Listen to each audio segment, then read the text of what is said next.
NFL Live with breaking news out of Indy. Adam Schefter, what more can you tell us? Phil, the Indianapolis Colts have made a decision about their starting quarterback, and they are going with Daniel Jones, the man they signed to a contract during the offseason that they paid $14 million to during the offseason. You heard over the weekend the Colts head coach Shane Steichen say he was looking for somebody who could command the huddle, take charge, get guys in the right position, and he clearly felt Daniel Jones was the quarterback to choose over Anthony Richardson, so much so that Shane Steichen even said that this is not a short-term trial basis type of decision. He is planning for Daniel Jones to be the Colts QB1 for the rest of the season. Now, we'll see if Jones can play well enough to hold him to that, but that is the plan, that Daniel Jones will be the Colts starting quarterback in all of 2025. And Chris Ballard leaned into the word competition at the Combine. Looking at the preseason in a vacuum, the Colts were a better offense with Daniel Jones on the field. Indy averaged 6.3 yards per play and 44 snaps with Jones under center. Compare that to 4.7 and 26 snaps with Anthony Richardson, though his turn was abbreviated by a dislocated finger. Head coach Shane Steichen spoke today about the choice. You guys heard me talk about the consistency, and that's really what I was looking for. And really the operation at the line of scrimmage, the checks, the protection. Daniel did a great job doing that, and I think AR has made strides in that area. But I do feel that, he still needs to continue to develop. He knows that he still needs to develop and learn in those areas, and he knows that he's one play away. You just got to respect the decision. I feel like he's a better fit for the team, better fit for the outcome of us winning. So you just got to respect it and just keep working. That doesn't undermine any other work I've been putting in.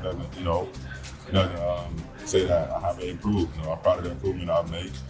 Shane is also proud of that. So you just got to keep stacking on that and just keep getting better. Obviously, a big piece of why I came here and to play, to be on the field, and to be with this group. I think it's a strong group of players, as I said, and a strong group of coaches and the system.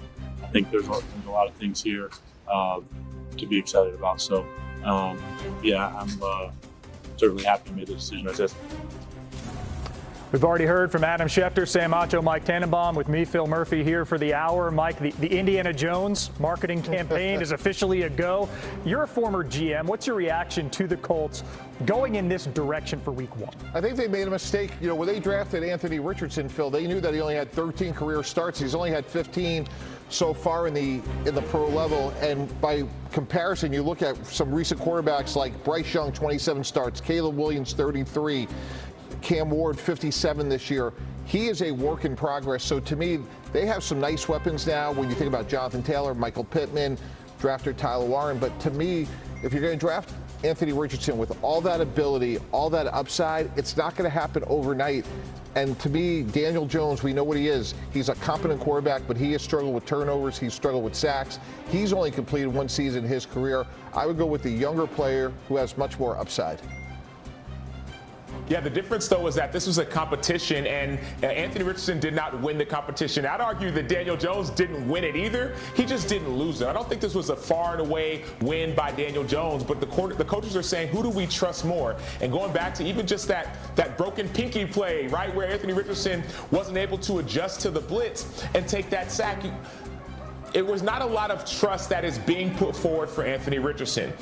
Both Richardson and Jones looked inconsistent for a majority of the preseason. There were some flashes where they looked good, but neither looked consistent. Neither inspired too much confidence. Now, I will say this. The lesser turnovers when it comes to when it comes to Daniel Jones. So I think that's why he's able to earn this spot. Mike, you touched on it a minute ago. It's not terribly common for a team to move on, not just from a first-round pick, a top 5 pick so quickly. Anthony Richardson's 23. He's younger than Bo Nix, Michael Penix, down the line, Caleb Williams. Do you think his time in Indy is over? Not necessarily. Again, Daniel Jones has had trouble with durability himself, as Coach Steichen alluded to. So he has to be mentally ready to go because he is one snap away. And look, when somebody is that young and that experienced and so talented, I would be extremely reticent if I was Indianapolis to give up on him. We could look at Baker Mayfield, Geno Smith, Sam Darnold, a recent sort of examples of quarterbacks that have been at 4 different teams until they sort of hit their potential. And Mike, you bring up Baker Mayfield, Geno Smith, Sam Darnold. 3 quarterbacks who once were high picks who went on to become the type of quarterbacks that many expected. I think that's what the Colts are expecting right now with Daniel Jones, and it's certainly possible that Anthony Richardson will have that opportunity in the future. And the question is whether it'll be in Indianapolis, because after this season, the Colts are going to have to make a decision about whether or not to pick up the 5th-year option in Anthony Richardson's 2027 season, which would be the 5th year of his rookie contract. As it stands, if he doesn't play this year, can't imagine that they would be picking up the 5th-year option on a quarterback who hasn't played much. But if the circumstances change, Richardson could find a way to play himself into that. And if not, then he would have the opportunity to go somewhere else to try to become the latest version of those quarterbacks that you mentioned, Baker Mayfield, Geno Smith, and Sam Darnold.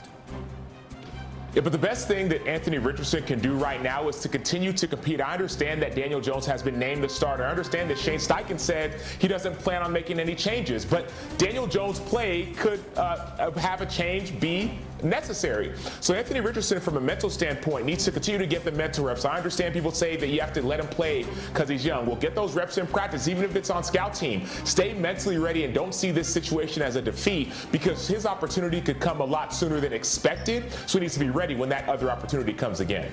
And ESPN's FPI has week 1 against the Dolphins as a functional coin flip, and then Indy's favored, according to ESPN Analytics, in 3 of the next 5. So early litmus tests for the Colts. More QB1 news out of Cleveland. The Browns announced yesterday Joe Flacco is going to start their opener. The 40-year-old Flacco was widely expected to win this job over Kenny Pickett and rookies Dylan Gabriel and Shedeur Sanders, who have all dealt with injuries in camp. Coach Kevin Stefanski addressed this news today. Yeah, he earned it, and I understand with the injuries how that may look. That's really not the case here. Joe performed really well. What he's able to bring to the football team, he's earned that role. I do think the guys believe in Joe, but I want to give credit to that entire group. I think those guys are working very, very hard. We have a standard for that position, regardless of who's in there. Practice, games, how we operate, what we believe in. We have a very, very high standard. Our Browns reporter Daniel Oyefusi joins us from Browns camp in Berea, Ohio. And Daniel, what does naming a QB1 end up being Joe Flacco do for this QB room at large? Well, Phil, it means that there's clarity at the top of the depth chart for the Browns, but everything behind Flacco is still very much up in the air. Today, Coach Kevin Stefanski declined to name a backup to Flacco, and when I asked him if maybe there's an ongoing competition for that spot, he said that all these roles are not given out, they're earned. Now, keep in mind, last month, GM Andrew Berry said that it's very possible that they keep all 4 quarterbacks on the 53-man roster, and as we head into the final week of the preseason, it's important to note that Kenny Pickett returned to 11-on-11 drills today for the first time since injuring his hamstring. As Stefanski said,